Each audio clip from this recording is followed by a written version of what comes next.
Hello everybody and welcome to our channel Learn with Piyush।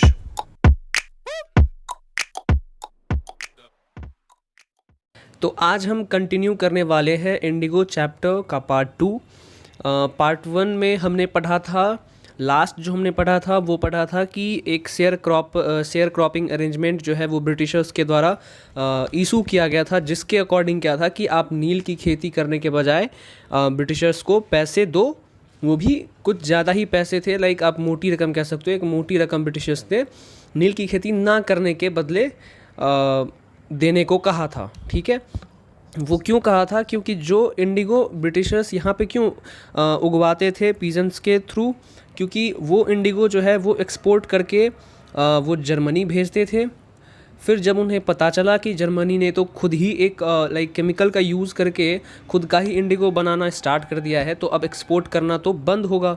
Export हम कर नहीं सकते क्योंकि वो इंपोर्ट कराएंगे नहीं। तो कहीं ना कहीं इंडिगो की खेती करवाने से ब्रिटिशर्स को घाटा था।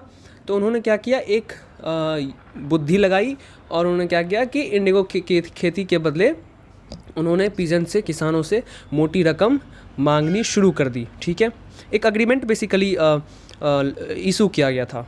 अब है यहाँ से, अब हम पढ़ेंगे, कंटिन्यू करेंगे कि the share cropping arrangement was irksome to the peasants. अब इर्कसम का मतलब क्या होता है?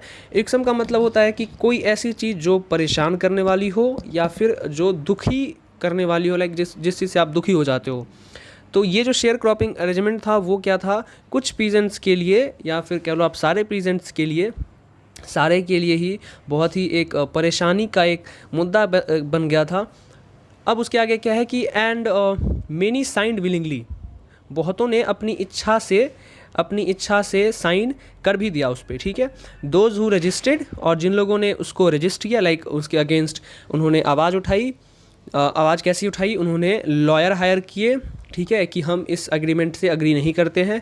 ठीक है, तो इसके बदले लैंडलॉर्ड्स, जो कि ब्रिटिशर्स बेसिकली हुआ करते थे, उन्होंने क्या किया? उन्होंने ठग्स हायर कर लिए। ठग्स मतलब गुंडे हायर कर लिए कि अच्छा पैसे नहीं दोगे, पैसे तो तुम्हें देने पड़ेंगे, मतलब ज़बरदस्ती एक तरीके से उन्होंने करने की कोशिश करी। अब है meanwhile the information about synthetic Indigo reach the illiterate peasants who had signed and they wanted their money back। अब इसी बीच क्या हुआ, ये जो न्यूज़ थी कि इंडिगो की खेती करने के बदले उन्हें इतनी मोटी रकम देनी पड़ेगी, ये जो अग्रीमेंट जारी किया गया था, इसके पीछे का रीज़न जो है बेसिकली उन पीजेंट्स को पता चल गया जो कि इलिटरेट थे, और उसकी वजह से उन्होंने साइन कर दिया था और पैसे भी दे दिए थे। अब जब ये बात उन्हें पता चली कि अरे ये तो मेरे साथ धोखा हुआ, ये तो हमारे साथ धोखा हुआ है, तो अब वो क्या करे, उन्होंने क्या करना शुरू किया, उन्होंने अपने पैसे मांगने शुरू किए। लाइक मतलब उन्होंने कहा कि मेरे पैसे वापस करो, मुझे अपने पैसे वापस चाहिए क्योंकि तुम लोगों ने धोखा किया है। ठीक है, धोखे से तुमने इस अग्रीमेंट पे साइन करवाया है। अब है कि at this point Gandhi arrived in Champaran. अब क्या हुआ, इसी टाइम पे गांधी जी जो हैं वो चंपारण पहुँचे। ठीक है, जब ये सारी सिचुएशन हो रही थी, एग्रीमेंट पे साइन करवाया जा रहा था, ज़बरदस्ती पैसे लिए जा रहे थे, इस पॉइंट पे आके गांधी जी जो है वो चंपारण पहुँचे। ठीक है, अब पहुँचे तो उनके सामने यही मुद्दा था कि हाँ, यहाँ पे क्या मेन इशू तो वहीं का था, चंपारण का ही था ना मेन इशू। तो अब वो वहाँ पे पहुँचे। अब है कि उन्होंने स्टार्ट कैसे करा, उन्होंने ही began by trying to get the facts first. वो पहले उन्होंने उनकी जो प्रायोरिटी थी, उन्होंने इसको बनाया कि पहले फैक्ट्स इकट्ठे करो कि एक्चुअली यहाँ पे बात क्या है, इन्फॉर्मेशन सारी गैदर करते हैं, फिर उसके बाद कोई एक्शन लिया जाएगा। ठीक है, first he visited the secretary of the British landlords association. सबसे पहला काम उन्होंने क्या किया, उन्होंने सबसे पहले ब्रिटिश लैंडलॉर्ड एसोसिएशन का जो सेक्रेटरी था, मतलब ब्रिटिश के जितने भी लैंडलॉर्ड थे उसका जो एसोसिएशन हुआ करता था, उसका एक सेक्रेटरी होता था। तो उन्होंने पहले उस सेक्रेटरी से मिले गांधी जी, वो सेक्रेटरी से मिलने के लिए गए। ठीक है, the secretary told him that they could give no information to an outsider. Secretary ने उन्हें कहा कि देखो ऐसी बात है, हम किसी भी बाहरी इंसान को हम कोई भी इन्फॉर्मेशन नहीं देंगे। ठीक है, हम नहीं दे सकते। Gandhi answer that he was no outsider, और गांधी ने जवाब दिया कि देखो मैं कोई बाहर का इंसान नहीं हूँ, मैं घर का ही हूँ, मैं यहीं का हूँ।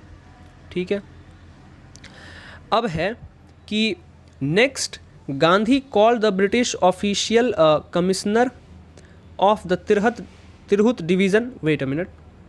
अब है कि basically next Gandhi called the British official commissioner of the Tirhut division in which the Champaran district lay. The commissioner, Gandhi reports, proceeded to bully me and advised me forthwith to leave Tirhut. अब क्या है कि देखो यहाँ पे कुछ क्वेश्चंस बन सकते हैं, मैं बता रहा हूँ अभी। पहले क्या है कि पहले तो उन्होंने क्या किया, ब्रिटिश लैंडलॉर्ड के जो एसोसिएशन का जो एसोसिएशन था उसके सेक्रेटरी से उन्होंने बात की, तो उन्होंने कोई भी इन्फॉर्मेशन देने से मना कर दिया।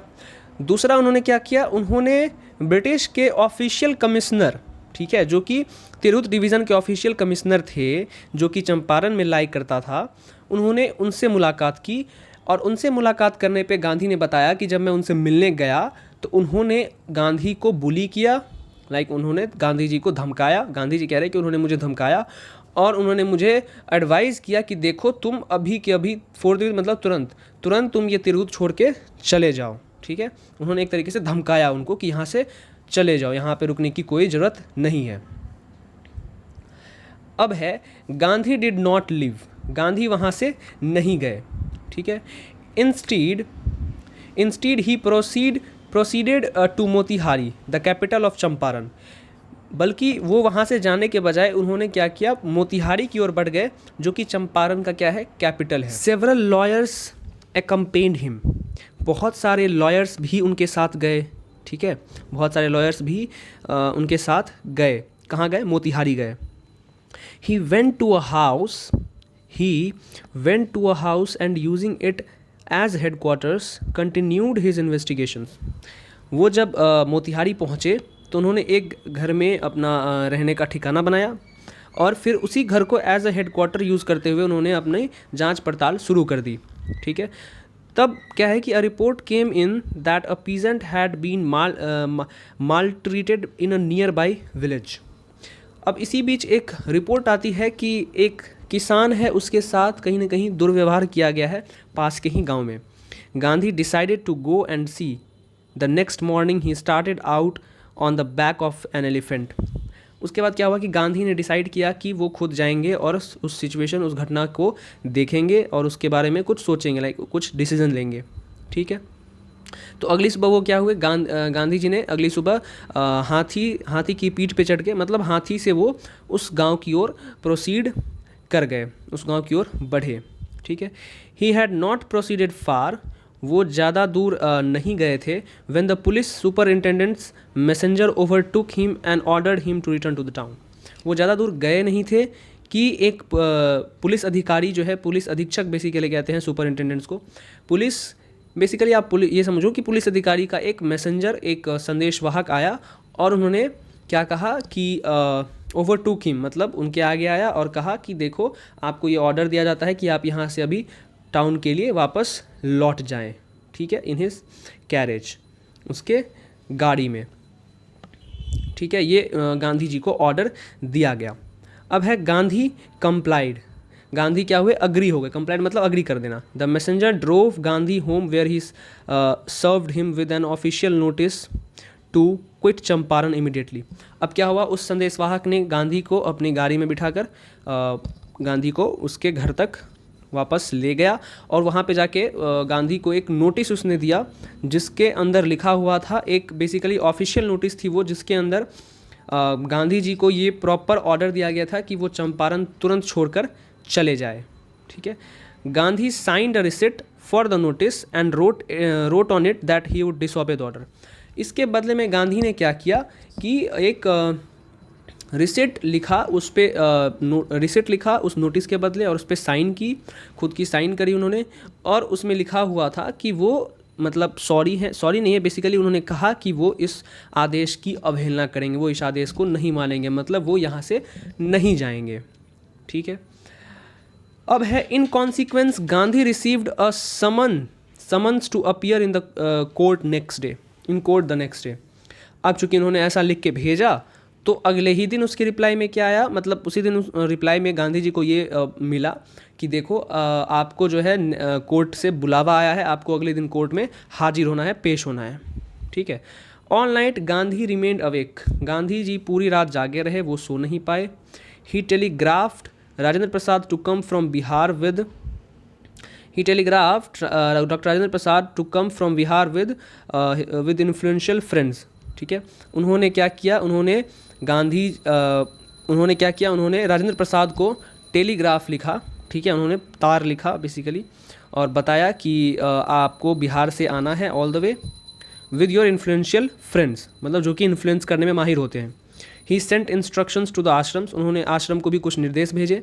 ही wired a full report to the viceroy, और उन्होंने वाइसराय को भी पूरी रिपोर्ट दी, उन्होंने वाइसराय को तार के थ्रू उन्होंने पूरी जानकारी दी सिचुएशन की, ठीक है। Morning found the town of Motihari black with peasants, यहाँ पे ब्लैक विथ पीजेंट्स का मतलब क्या हुआ, ब्लैक विथ पीजेंट्स का मतलब है कि किसान इतने संख्या में वहाँ आ गए थे कि पूरी की पूरी शहर जो है वो काली दिख रही थी, काली इन द सेंस की बहुत भीड़ हो गया था वहाँ पे, ठीक है। ब्लैक विथ पीजेंट्स मतलब काफ़ी ज़्यादा भीड़ थी वहाँ पे पीजेंट्स की, ठीक है। They did not know Gandhi's record in south Africa, they had merely heard that a Mahatma who wanted to help them was in trouble with the authorities.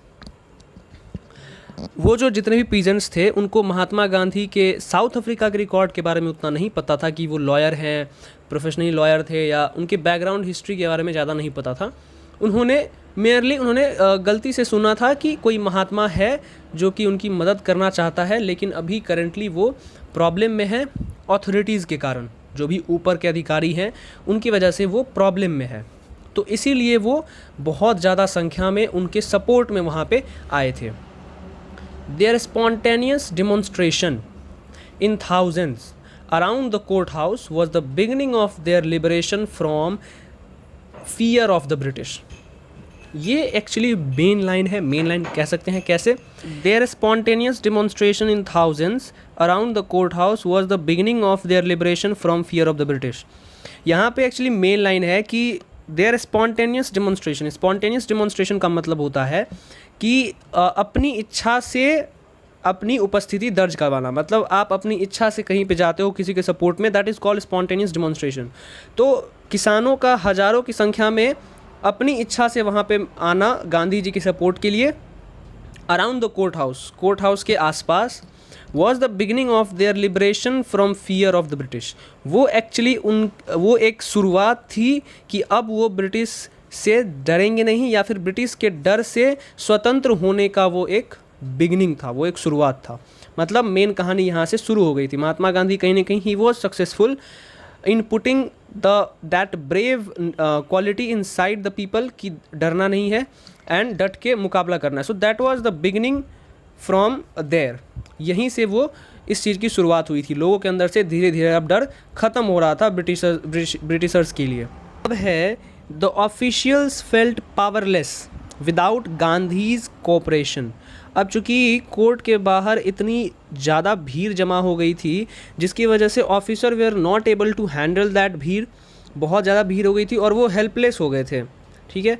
तो मतलब कहीं ना कहीं बिना गांधी जी के हेल्प के वो ऑफिशियल्स जितने भी लोग थे, ऑफिसर लोग, पुलिस ऑफिसर्स, वो उस भीड़ को हटाने में कहीं ना कहीं नाकाम थे। उन्होंने गांधी से रिक्वेस्ट की कि he helped them regulate the crowd. उन्होंने गांधी जी से रिक्वेस्ट करी होगी कि आप प्लीज़ मुझे हमारी हेल्प करो इस क्राउड को यहाँ से हटाने में। He was very polite and friendly.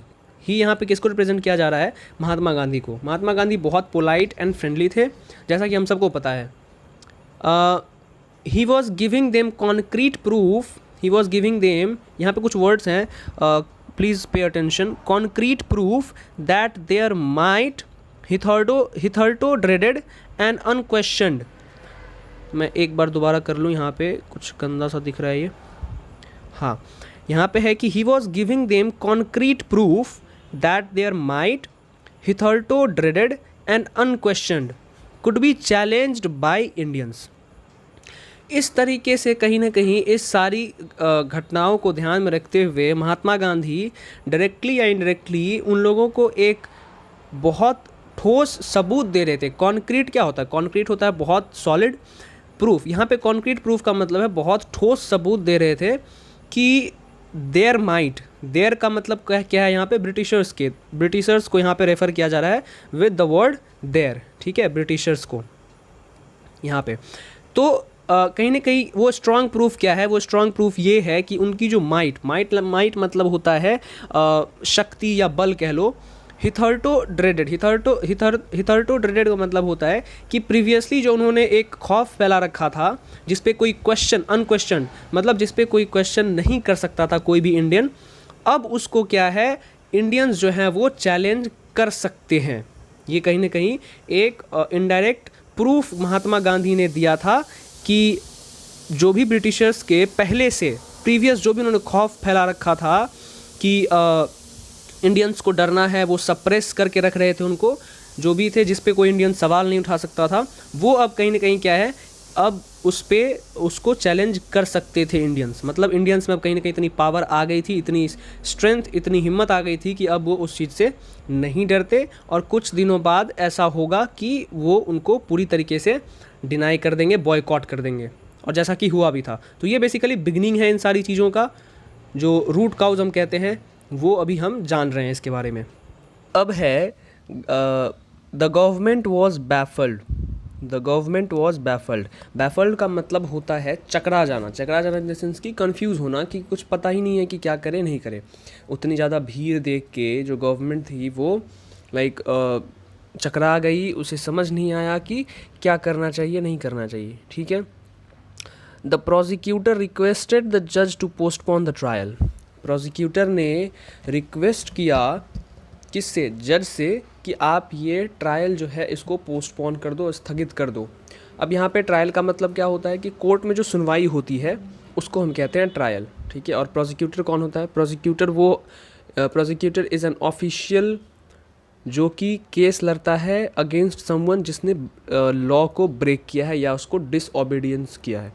तो गांधी जी ने जो ऑर्डर आया था कि आप ये जगह छोड़कर चले जाएं यहाँ से, उसका उन्होंने अवहेलना करा था गांधी जी ने। तो एक तरीके से वो डिसओबीडियंस टुवर्ड्स द लॉ माना जाता है, और उसके लिए उसके अगेंस्ट जो केस लड़ रहा था प्रोसिक्यूटर जिसको हम कहते हैं, उसने जज से रिक्वेस्ट की कि कृपया ये ट्रायल जो है आप आज की सुनवाई जो है वो स्थगित कर दे, कोई नेक्स्ट डेट आप बता दे। Apparently the authorities wish to consult their superiors. और एक्चुअली बात ये थी कि अथॉरिटीज़ जो है वो अपने अपर अथॉरिटी से बात करना चाह रहे थे, डिस्कशन करना चाह रहे थे, इसलिए वो टाइम की उन्होंने डिमांड की थी। तो आज के लिए बस इतना ही रखते हैं, और इस पार्ट में बस इतना ही। नेक्स्ट पार्ट जो मैं लाऊंगा वो लास्ट पार्ट होगा, that will be quite long, but मैं उसमें पूरा चैप्टर जो है फिनिश कर दूंगा, रैप अप कर दूंगा। तो तब तक के लिए लेक्चर्स देखते रहो। कोई लेक्चर्स अगर भूल गए हो तो उसको रिपीट कर लो, एंड कमेंट डाउन की अगर कोई डाउट है तो डेफिनेटली यू शुड कमेंट करो, और मैं रिप्लाई ज़रूर करूँगा, ठीक है। और तब तक के लिए पढ़ाई करते रहो। All the very best.